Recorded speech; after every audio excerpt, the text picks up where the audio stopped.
Says we're live, and I got green lights here. Says hello world. Patricia O'Connor and Frida Reba Darcy here tonight on the Bonsai balcony. It is Saturday night. It is 4th of July weekend. I'm blocking my little partner in crime here. I guess I could. Am I in your light? Am I like? Okay, let me do this. How about that? Okay. What we are looking at tonight is our California coastal oak. It doesn't need a whole lot. I'm going to do a little bit of weeding. I'm going to clean up the pot, and I it's not the right time of year to be doing any cutbacks on this guy. So she's wondered why she saw dog treats and then didn't get the dog treats. So she's been paid. You've been filled in on what we're in for, and also I intend to clean up.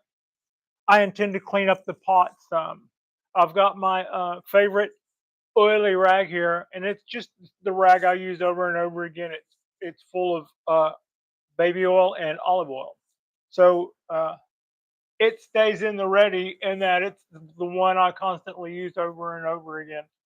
So we're gonna do a little bit of weeding here first, and uh, a lot of you write in and say that you like this tree, and I love this tree, and I haven't been doing a lot on the show with it lately because it's in kind of set it and forget it mode.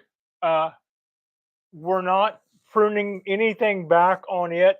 Like, for instance, I am cutting back things on the cork bark oak, but this one, nothing. Just let it go all year.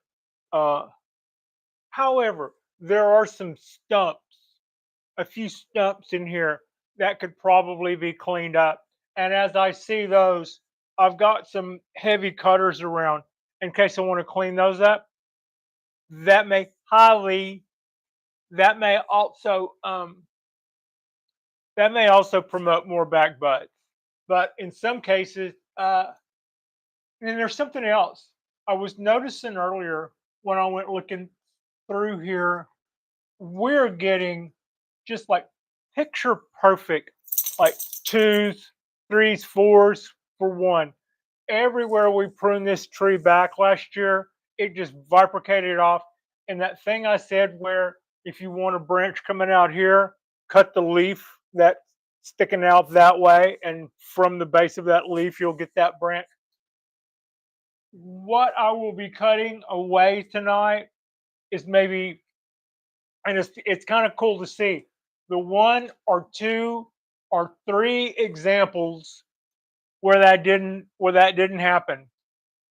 Out of all the rest of this growth, we got 2 for 1, if not 4 for 1. But we're not even going to cut back our threes or our fours yet. Everything is gonna, when we cut back and make decisions and stuff, it'll be right after fall. But I've got, like, I don't know how well that'll read, but I saw a bud somewhere up in here close to where I cut this little stub here, and it back budded twice, about an inch and a quarter back, and that's the only thing that I can see anywhere on there that really that didn't do exactly to plan. Everything else is just right at the tip. Right, I didn't leave very much for dieback, and boom, right there we would get. And that, except for maybe just one or two places out of like 100. I mean, let's put this in scale here. This whole tree looked like a bad prop in a Halloween play uh, a year and a half ago. So we're seeing a lot of comeback really, really quick. And what I've been doing to get it to do that, to get it to come back like that, is feeding. It's an evergreen. It slows down in winter, and in that it doesn't really seem to slow down much in winter. When everything else is going slow, you're glad to see this evergreen, and it still seems to be doing stuff. But then you realize how much it slowed down come spring when it picks up again, and you go, "Wow, we go, baby, go." So that's kind of this tree's mo. But when it comes time to prune it back, I won't be pruning back anything in the summer. We're just going to let all of this new growth that it's got just go and go and go. And then in the fall, when it slows down, we'll go back and cut back stuff that's just, we'll cut back. And I've been saying this for a couple of seasons now, if not for over a year.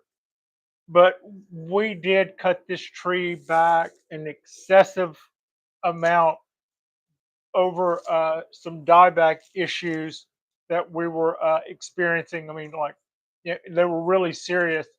By the day, I would go through, and the part that I cut back the day before would be dead plus another 3 inches, and so I would go back to there and trying to just amputating limbs of the tree to try to stop what was absolutely just causing havoc. And that was kind of what I alluded to in a show that'll probably drop later, well, that will drop later tonight, where I'll talk about my systemic treatment. That's where I got uh, that's where I got right with what I needed to get right with to figure out what I needed to do, trying to make sure that that didn't happen again. And what I'm talking about is uh, I hadn't couple of things. I hadn't been fertilizing the trees like I wanted, or like I should have, not like I wanted, like I should have been. And what I didn't say in the video today, and I thought later about, was I was fertilizing them just sporadically. I would think, well, it's been a month since anything got any fertilizer at all, and we'll just pour a little blah blah in there and see how, just give everybody a little. But that wasn't based on anything other than whistling in the dark and thinking that I'd probably already gone too long to not be feeding stuff. So very sporadic. Since then, I know when I'm supposed to feed my pines, when I'm not supposed to feed my pines, and when it comes to my oak, are they in refinement or are they finished trees? If they're finished trees, they'll get fertilized, they'll get fed. If they're evergreens and stuff, I'm a big believe bigly in low dose constant feeding. So I go with a fertilizer that's a single digit 555, and on the things that can get fed year round, especially it gets that year round. These guys, they don't ever totally pack it in. So in the winter when they're building roots, why would I hold back on that? So we let everything just go, go, go. And then, and also for the last couple of years, I haven't been discriminating between branches that go back towards the trunk or straight down or straight up. Oaks, it can be said that you can kind of grade those on a curve because you frequently see them do that in the wall. Hey, Paul, how are you? Um, so that can be said that's something that they normally do. However, I'm not allowing that to happen because I'm necessarily in that camp. I'm allowing things to grow that I wouldn't normally let slide, left over from last year. I'm not just talking about when it comes time to prune, uh, because we're still trying to fill in a tree that has got a lot of gaps and a lot of sparse places in it from this dieback that we had. I'm really loving the amount that it's already come back, and also with this amount of foliage that it's grown, the trunk has gotten you know a lot thicker, lots and lots thicker. I've also made a styling decision to allow, if they will, some of these lower branches to get going down here, so I don't have so it doesn't start so the tree doesn't start up here. It's going to start a little bit lower. So I don't know how well that of course doesn't read well, but I that was all stuff that had been pruned back before. It might be that it wasn't strong enough underneath there to keep going, or it might have been a styling choice from the last people who were growing it, and now it's grown taller. And so, if we have a chance to get stuff down there closer to the bottom, I think that would be a good thing to do. So that's kind of what's going on there. And otherwise, there's not a lot right now to do to this guy. Weed, we can weed it. I can. I gave it a systemic treatment today, so it's got that. It's got that in its system. That's all done now. For that's all done now for this year. I won't do another. Well, that's not true. I'll do the second one of these in 2 weeks to all of the trees, and then after that, um, we'll be done. We'll be done treating. We'll be done treating our trees until January. So yeah, we got that going on. The other thing that I had learned along with that was just part of this was the feeding. When I you're not gonna healthy trees tend not to get sick, and so a lot of times it's those habits that we have, it's that luck that we push on trees that we think are healthy, you know, and that's we invite that we invite those hard times by it pushing the resilience of our tree.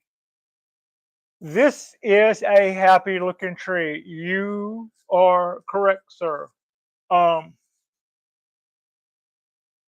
this guy, I bought this tree a couple of years ago from a bonsai garden where it had originally come from a nurser who had started a bunch of oak trees from seed acorns. And years later, at the on the selling of his estate by his wife, this was the one. This was one of the ones that he had out of all those. Now, apparently, I bet he had a bunch of other really cool trees too. But out of a bunch of oaks that he started at one particular time, this was the one that he had 40 years later. Uh,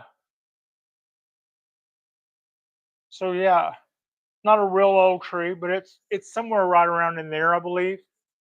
At 50 years, they make acorns, and I don't have nary an acorn on either one of my oaks. They're both less than 50 years old, I think is what that means.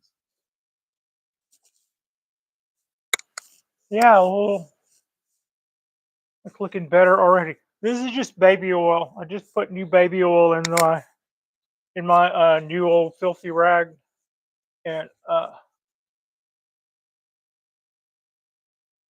that will not hurt our trees. Basically, I keep a couple of different oils laying around. I When I want to oil my bonsai tools, I do that with olive oil because that's food grade oil.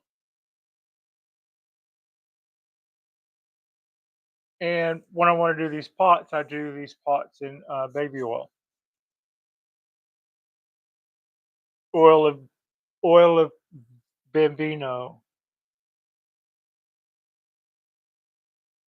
Get out of my tree. And we're pulling clover, and I've also got a little dash of bio gold hanging out here. I hope everybody had a good 4th of July. It was a little loud once or twice, but I would say compared to some years, especially, that was largely isolated incident. It was it was pretty quiet, especially for 4th. The 4th of July day, everybody was having a blast at the pool. Become 9 o'clock, I guess the party went indoors. I think there were people out in the jacuzzi till late, but yeah, the crowd was pretty much packed it in. It was a good time was had by all, I'm sure. All right, I'm about done. About done with this pot. I don't know that I got all the feet done to my liking. Let me see. This tree has a hollow feature on it, and at some point it's closing up. So at some point I'll have to I guess I should say I'll uh get in there with the router and open that up again. I say open it up again like I've opened it up before. I've never done that to this tree. It was already done and looked and was in a good state of a nice hollow feature, and it looked nicely healed over from however it had gotten there. I couldn't see any, and now it's closing right on up. I'm about to have to get in there with a router and open that up a little bit. Let's see. Where is it, Pat? Don't go talking about no fake features here. Oh God, here it is. There's our little hollow tree. Probably yeah. This guy has a little spider that lives up in here, so I'm kind of easy with what I spray. Kind of easy with what I go hosing on here, and I don't I don't discourage him at all. Hanging out.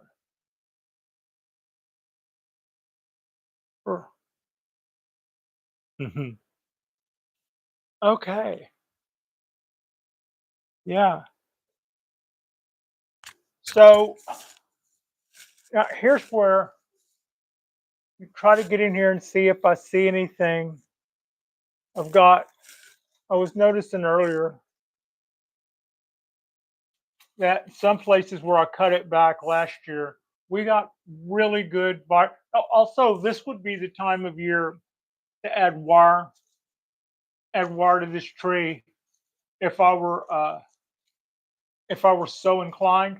I'm not. This is I'm pretty much I'm pretty much sure about this guy being a clip and grow. Okay, like right here, this looks like something out of Alien. I've got like four shoots right there coming out of the end, and we're just gonna let that go. We're gonna let that go all all summer. Okay. Anything that I see anything that I see that's a nub or a stub though, I can just go ahead and cut out of here now. What's this guy?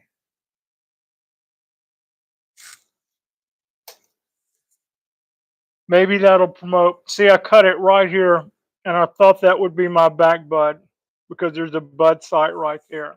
But about an inch behind it, it uh, it did a nice job of budding out and bifurcating off. So I cut that back. Now, if I clean that up a little,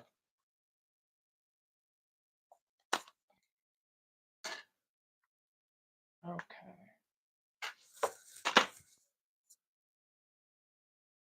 yeah, clean that up a little more. Now I'll get it with this.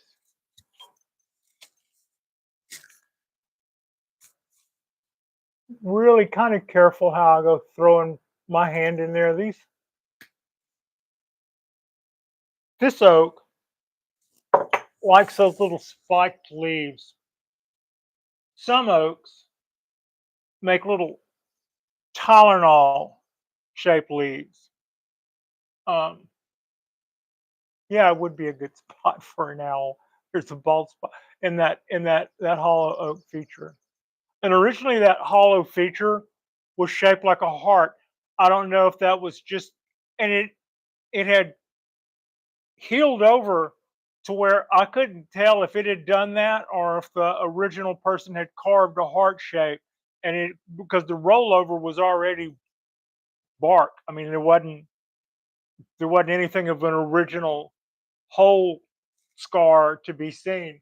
So I have no idea if the guy did that, but it was a very nice heart shape, and now it's just closing right on up.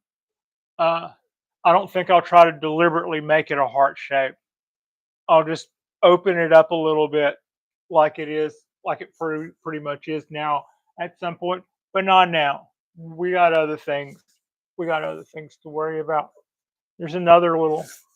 I don't need. Yeah, another little guy right here. I can nip off. Boom. That's well and truly gone.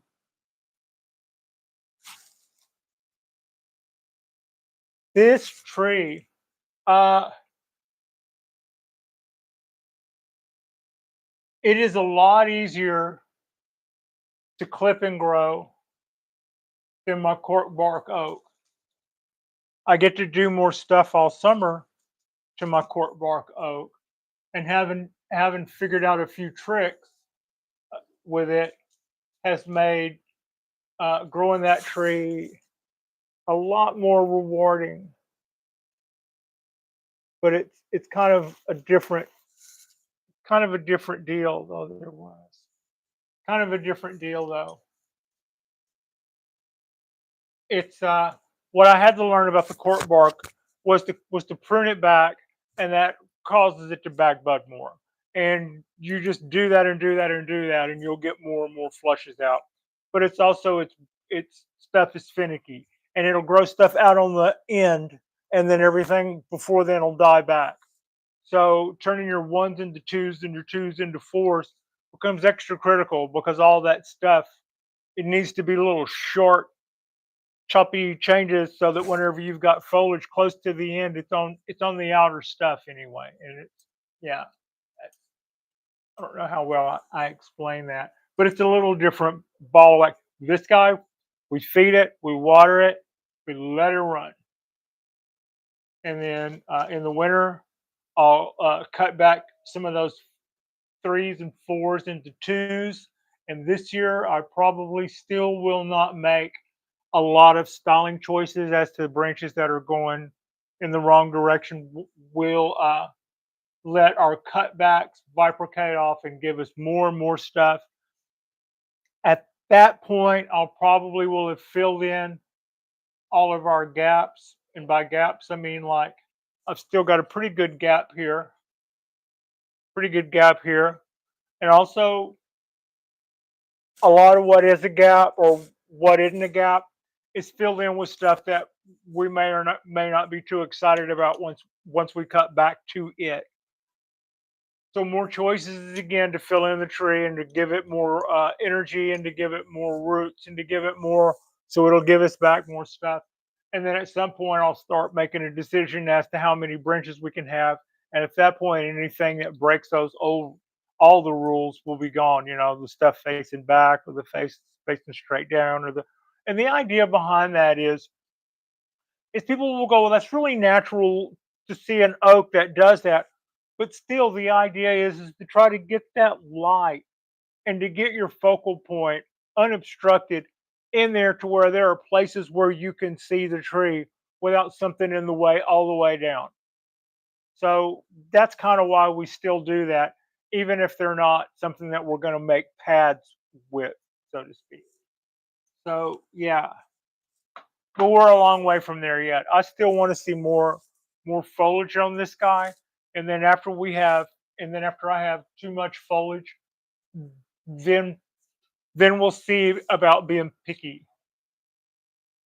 That I might see more stuff later. Seems like I always do, but there's not a whole lot. Oh yeah, there's something right there. I can get. There's not a whole lot on here that needs to go. Wrong thing.